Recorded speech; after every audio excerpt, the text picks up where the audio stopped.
तो लेसन है आपका सूर्य तारों से भरा आकाश। और इसमें आप देखिएगा कि संध्या के समय खुले आकाश पर जब आप खड़े होकर आकाश की ओर देखोगे तो आकाश में क्या दिखाई देंगे? टिमटिमाते हुए तारा। और ऐसा लगेगा ना मानो कि सारा काले चादर के ऊपर छोटे छोटे छेद कर दिया गया है और उसमें से असंख्य आलोक बिंदु झिलमिला रहे होंगे। दिखने में मिलता भी है ऐसे, जो तारे झिलमिलाते हुए नजर आते हैं। और दिन के समय क्या होता है? दिन के समय सूर्य और रात के समय आकाश में चांद समेत असंख्य अलौकिक ऐसे बिंदु होते हैं जो ज्योतिष होते हैं। यानी कि दिन के समय सूरज है जो तुम्हें प्रकाश देने वाला, और रात के समय में कौन? तो चांद। वो भी बाकी चांद की खासियत है कि वो चांद में अपना प्रकाश नहीं होता, बल्कि वह सूरज के प्रकाश से प्रकाशित होता है और सूरज के प्रकाश से चमकता है। करोड़ों करोड़ों वर्ष से ज्योतिष अर्थात इस ज्योतिष में बताया गया है कि ग्रह, उपग्रह और नक्षत्र, ग्रह पुंज, धूलकण और गैसीय असीम ऐसे शून्य स्थान हैं। इन सभी को मिलाकर ही महाविश्व का निर्माण हुआ है। यानी अगर क्वेश्चन हो सकता है कि महाविश्व का निर्माण कैसे हुआ है, तो तुम कह सकते हो कि करोड़ों करोड़ों जो ज्योतिष हैं, जो ग्रह हैं, जो सूर्य के चार तरफ चक्कर लगाते हैं, जो उपग्रह हैं, जो एक तरह से कहा जाए तो ग्रहों के चक्कर लगाते हैं, ठीक, या नक्षत्र या ग्रह पुंज या धूलकण, इन सभी को असीम शून्य स्थान में है। इनमें इन सभी को लेकर ही महाविश्व का निर्माण होता है। चलिए देखते हैं महाविश्व में। तो मनुष्य शुरू से ही आश्चर्य होकर महाविश्व की सृष्टि की बात सोच रहा था। और महाविश्व की सृष्टि को लेकर काफी मतभेद भी है।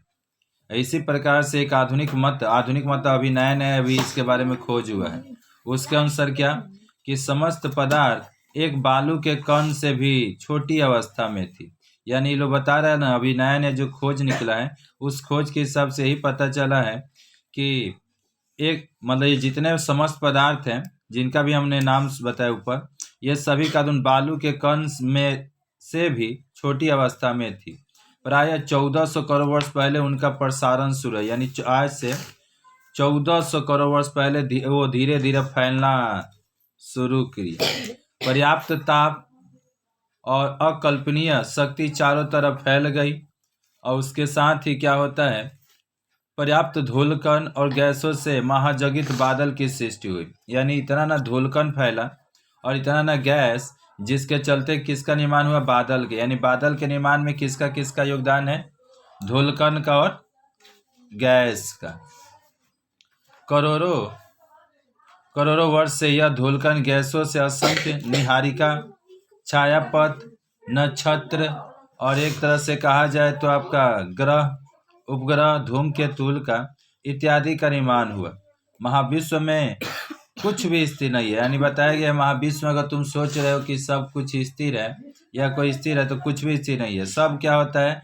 चल्यमान या गति अवस्था में होता है। यहाँ तक कि मतलब कहा जाए तो जो हमारी पृथ्वी भी है, वो हमको भी लगता है कि पृथ्वी पर हम लोग स्थिर हैं या हमारी पृथ्वी स्थिर है, कहीं तो इधर उधर नहीं जाती है। जबकि हमारी पृथ्वी भी गतिशील अवस्था में, हमेशा देखोगे सूर्य के इशारे पर घूमती रहती है।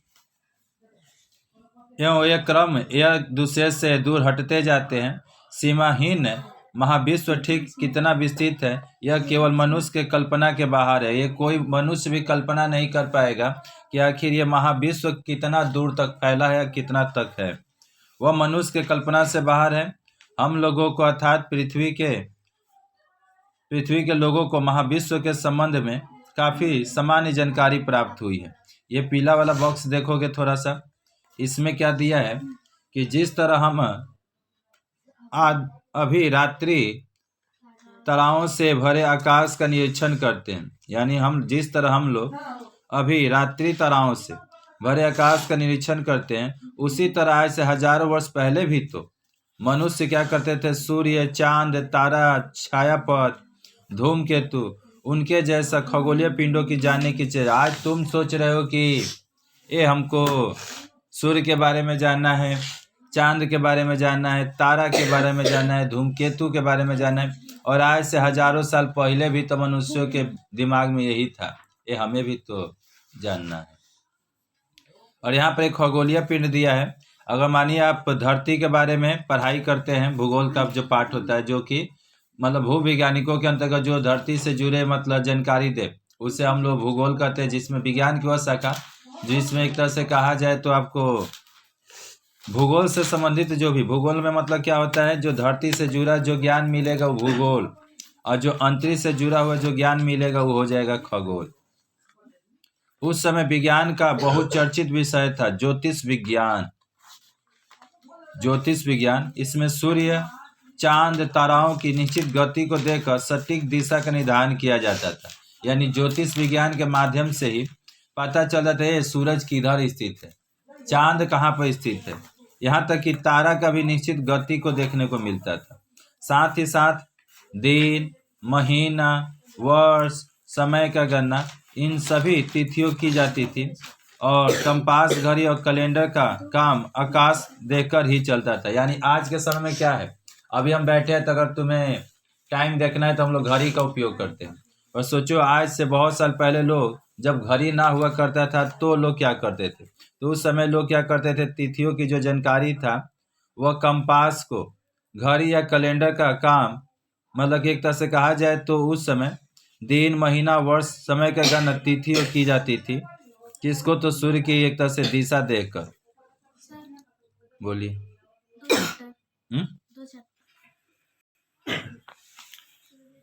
तो उस समय विज्ञान का बहुत चर्चित विषय था, क्या नाम बोले, ज्योतिष विज्ञान।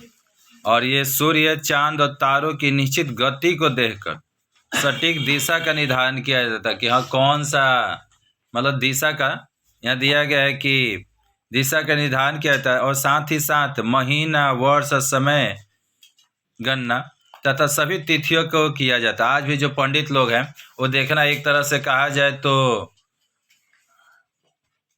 कुछ ग्रह हैं, उन ग्रहों को देखकर एक तरह से तिथि का निश्चय कर देते, कहते हैं कि हाँ आज ही पूर्णिमा लगा है, क्योंकि ये मतलब शनि या मंगल ये इनके बीच आ गया है।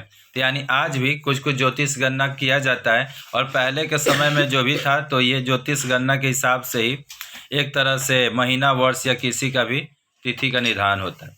आइए निहारिका में, तो महाविश्व के सृष्टि के समय जो असंख्य जो धूलकण दिखाई दिया या गैस का महाजगित बादल तैयार होता है, उसे ही तो निहारिका कहा जाता है। यानी महाविश्व के सृष्टि के समय, जब महाविश्व का सृष्टि हुआ तो उस समय क्या बता रहे हैं कि असंख्य धूलकण, इन्हीं धूलकणों के चलते बताया जाता है कि आकाश का रंग नीला होता है। अगर धूलकण नहीं होते ना तो आकाश कुछ और होता, ठीक, इसका रंग ही कुछ और होता है, जो कि क्लास 10 में आपको देखने को मिलेगा। वहाँ पर लिखता है कि अगर ये धूलकण नहीं होते तो समझिए आकाश का रंग काला हो जाता। बाकी धूलकण के चलते ही ये फायदा हुआ कि आकाश का रंग क्या हो गया, नीला। और गैस का महाजगित बादल तैयार होता है धूलकण के चलते, ठीक, और उसे निहारिका कहा जाता है, जिसको इंग्लिश में नेबुला, ठीक। और इस निहारिका से ही तारा और नक्षत्रों का जन्म हुआ है।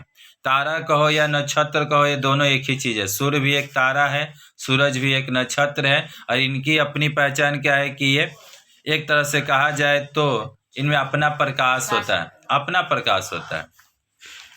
महाविश्व सृष्टि के प्राय 10 लाख वर्ष बाद गैसीय पदार्थों में जमाव होना शुरू होता है। यानी जैसे महाविश्व का सृष्टि हो गया, महाविश्व के सृष्टि के प्राय 10 लाख वर्ष बाद अब धीरे धीरे गैसीय जो पदार्थ हैं उनमें जमाव होना शुरू हुआ और उसके मध्य में शून्य स्थान तैयार होता है। अब भरे हुए जमे हुए पदार्थों से तीव्र गति एक दूसरे के साथ मिलकर विशाल आकार का एक ज्वलंत नक्षत्र जन्म लेता है। आइए अगले पेज पर। अब आते हैं हम लोग आगे देखेंगे तारा, जो सबसे लगेगा प्यारा। तो तारों से भरा आकाश कितना विचित्र है ना, छोटे बड़े, तो कोई नीले तो कोई पीले सफ़ेद, कितने ही अकेले और कितने एक दूसरे के साथ सटे हुए तारों से ये भरा है आकाश। अपने प्रकाश से प्रकाशित होने वाले यह ज्वलंत गैसीय पिंड तारा या नक्षत्र कहे जाते हैं, यानी जिनमें अपना प्रकाश होता है। ऐसे ज्वलंत गैसीय पिंड को या तो तारा कहेंगे या नक्षत्र कहेंगे। इनकी पहचान क्या होगी कि इनमें अपना खुद का प्रकाश होता है और इनमें अपना प्रकाश और अपना ताप होता है। तारों का आखिर निर्माण कैसे हुआ, चलिए देखते हैं। पहले उस साइड में देखोगे क्या दिया है कि अपने घर के नज़दीक स्थित किसी तारा मंडल में जाकर ना देखना, तुम वहाँ पर कृत्रिम आकाश देखो। कृत्रिम मतलब क्या? कृत्रिम मतलब जो हाथों से बनाया गया होगा। अब प्राकृतिक मतलब क्या? जो कुदरत। अब ऐसा आकाश कहाँ से बनेगा, सोचो तो। ये जो आकाश हम लोग के सर के ऊपर है, ऐसा आकाश कौन बनाए? ये तो आकाश भगवान के द्वारा बना है। अगर मानो कोई अगर बनाना भी चाहे तो ऐसा आकाश बनने वाला नहीं है। हाँ, बुल्लू बना सकते हो, देखने में आकाश जैसा लग सकता है, फिल्म में जैसे होता होगा, बाकी रियल आकाश नहीं होगा। तो इसीलिए उसको हम लोग क्या कहेंगे? कृत्रिम। और जो भगवान ने बनाया वो हो गया प्राकृतिक। और यहाँ बताए कृत्रिम महाकाश, ग्रह, तारा सब कुछ देख पाओगे। अब क्या लगता है, अब उस नकली आकाश में तुमको ग्रह आ जाएगा, तारा आ जाएगा? इतना थोड़े आसान है। तो वहाँ पर भी वो भी सब क्या होता है? तो वो सब भी कृत्रिम होता है, यानी हाथों से बनाया हुआ। आगे देखिए तारा का रंग कैसे होता है। कौन तारा कितना उष्ण है, यह उसके रंग को देखकर समझा जा सकता है। यानी कौन तारा कितना गर्म है, उसके चेहरा को देखकर पता चल सकता है। जैसे लोहा को देखकर पता नहीं चलता होगा, अगर लोहा खूब गर्म होगा, ठीक, तो समझो तुम लोग कह रहे हो जैसे लाले लाल, हल्का होगा तो अपना वही रंग में होगा, उसको उतना मतलब गर्म नहीं। तो यानी कि रंग देखकर भी किसी के ताप की पता की जा सकती है। तो यहाँ पर तारा के बारे में बताया गया। जो छोटे लाल तारों की उष्णता सबसे कम होती है। जो छोटे लाल तारों की जो उष्णता है, यानी जो गर्मी है, सबसे कम होती है। यानी जो छोटे लाल जो लाल होंगे वो तनिक कम है। और आकाश में इस तरह के तारों की संख्या का गुण बहुत ही ज़्यादा है। अभी आप पढ़े कि लाल से बहुत ज़्यादा, बाकी यहाँ बोल रहा है कि सूरज वाला ज्योतिष विज्ञान के हिसाब से कि लाल का मतलब क्या हुआ, उसमें गर्मी क्या होगा, कम, ठीक। और ऐसे ही तारे आकाश में भरे हैं हरदम। मध्य कद के पिछले पीले तारों की उष्णता थोड़ी ज़्यादा होती है। अब दानी पीला रंग का जो तारा होगा, मध्य होगा बीच वाला, अब पीला रंग के तारों की जो उष्णता होगा वो बताया जाता है कि तनी सा ज़्यादा होता है। विशाल नीले तारों की उष्णता सबसे प्रचंड होती है। और जो नीला रंग का होगा वही सबका करेक्टर ढीला करे, यानी वही सब में उसमें सबसे ज़्यादा क्या होगा, सबसे ज़्यादा प्रकाश, मतलब ताप, प्रकाश नहीं कहेंगे, सबसे ज़्यादा ताप उसी में होगा। हमने पढ़ा लाल में हुआ कम, पीला में हुआ उससे ज़्यादा, और नीला में हुआ सबसे ज़्यादा। ये समझिए करके वादा। लेकिन बिल्कुल सफ़ेद दिखने वाले तारे की उष्णता और उज्ज्वल दोनों ही सबसे अधिक होती है। लेकिन यहाँ एक और भी चीज़ बोल दिया, लेकिन जो बिल्कुल सफ़ेद दिखने वाले तारे की जो उष्णता और उज्ज्वलता दोनों ही सबसे अधिक होती है। अभी तो हम लोग लाल, पीला और नीले पर गए, एगो और भी है करेक्टर आपका ढीला करने वाला, वो है हमारा क्या था, सफ़ेद। अब जिस तारे का रंग सफ़ेद दिखे ना, वो सबसे ज़्यादा गर्म और सबसे ज़्यादा एक तरह से उज्ज्वल, यानी कि प्रकाश एक तरह से देने वाला। ये सादा का हो गया। और ये खुली आंखों से इन तारों को खुली आंखों से हम इन तारों को देख सकते हैं। आइए यहाँ पर दिया है, तनी फिर से दाहिने तरफ देखिए पिक्चर में। एक काले आर्ट पेपर पर गोंद लगाकर उसके ऊपर कई तरह का रंग अबरक छिड़क कर खुद ही कितने ही छाया पत्थरों का निर्माण कर सकते हैं, अपना देख लीजिएगा। आइए तनी आलोक वर्ष से, आइए देखते हैं ताराएं आलोक वर्ष से दूर हैं कैसे पता चले। ताराएं करोड़ों करोड़ों किलोमीटर दूर है। सूरज भी तो एगो तारा है। जो ऊपर क्लास में जाकर पढ़ोगे ना, या यहीं पर दिया है कि सूरज भी एक तारा है और पृथ्वी से सूरज की जो दूरी होती है वो 15 करोड़ किलोमीटर होता है। यहाँ देखिए क्या दिया है, तो ताराएं करोड़ों करोड़ों किलोमीटर दूर है। सूर्य के बाद ही सबसे नज़दीक स्थित तारा प्रिक्सिमा सेंटरी लगभग जो 41 करोड़ किलोमीटर दूर है। और बताया जाता है कि उस तुलना में सूर्य काफ़ी नज़दीक हुआ। यानी कि यहाँ बताया सूर्य के बाद जो सबसे नज़दीक स्थित तारा है, सूरज के बाद जो तारा जिसका नाम बोले प्रिक्सिमा सेंटेरी, वो 41 लाख करोड़, और उस तुलना में बोल रहा है कि सूरज तो हमारा नज़दीक हो, सूरज तो हमारे बस 15 ही करोड़ है, यानी दूरी मात्र 15 करोड़ किलोमीटर है। इसीलिए सूर्य के एक बड़े भाग गेंद की तरह दिखाई पड़ता है। सूरज से पृथ्वी की दूरी 15 करोड़ किलोमीटर। तो सूर्य से पृथ्वी तक पहुंचने में बताया जाता है कि जो प्रकाश को समय लगता है 8 मिनट 20 सेकेंड। 8 वहाँ मिस्टेक हो गया है, ठीक, कितना बोलोगे? 8 मिनट 20 सेकेंड का समय लगता है। अर्थात वायु शून्य अवस्था में प्रकाश का प्रतिवेग 1 सेकेंड में 3 लाख किलोमीटर है। 1 सेकेंड में समझो प्रकाश, अभी हेलो नहीं बोले तले प्रकाश कहाँ तक दौड़ के चल जाएगा? 3 लाख किलोमीटर। यहाँ से रिसरा से अगर हावड़ा की दूरी आप देखिएगा तो लगभग 70, और सोचो कितना किलोमीटर चला जाएगा। ज्योतिष विज्ञानी महाविश्व के विभिन्न नक्षत्र और छायापथ की दूरी आलोक वर्ष का ही एक परिमाप है। इसी तरह से परिक्रमा सेंचुरी की दूरी बताया जाता है पृथ्वी से 4.2 आलोक वर्ष दूरी, यानी लंबी लंबी दूरी को मापने के लिए ना आलोक वर्ष का उपयोग किया जाता है, जिसे हम लोग लाइट ईयर कहते हैं। हाँ, प्रकाश 1 वर्ष में जितना दूरी तय करेगा उसे लाइट ईयर कहते हैं। आइए आगे देखते हैं। यह नक्षत्र मंडल में अपने आसपास रहने वाले ताराओं को कल्पित रूप से योग करने पर विभिन्न आकृतियां तैयार होती है, और इसी प्रकार एक एक ताराओं के समूह को हम लोग नक्षत्र मंडल कहते हैं। मंडल तभी जब ग्रुप में रहिएगा। और इस संदर्भ में कितनी ही रूपकथा कल्पना कहानी मनुष्य गढ़ता आया है। उत्तर आकाश में 7 गो उज्जवल तारा तुमको एक साथ दिखाई देगा। कौन से आकाश में? उत्तर साइड में, उत्तर आकाश में 7 उज्जवल तारा एक साथ दिखाई देगा, जिसको हम लोग सप्तऋषि मंडल कहते हैं। मंडस दिया है, मंडल कहते हैं। और आकाश की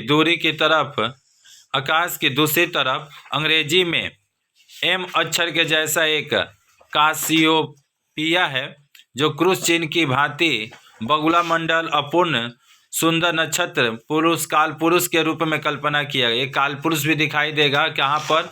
ये बताया गया है कि आकाश के दूसरी तरफ, ठीक। और प्राचीन कहानियों के अनुसार यह एक साहसी शिकारी के समान था, यानी काल पुरुष को साहसी शिकारी के समान माना गया है। बगल में देखो चित्र में क्या दिया है? दिन के समय तारे क्यों नहीं दिखाई देते हैं, ये क्वेश्चन किया है। स्वयं विचार कर लेना। काले काले कागज पर पेन से छोटे छोटे छेद बनाओ, और फिर अंधेरे घर में दीवार पर कोई छोटे छोटे प्रकाश बिंदु ताराओं की तरह प्रतीत होते हैं, और इस तरह से घर के अंदर प्रकाश जलाओ, फिर कोई तारा नहीं दिखाई देगा।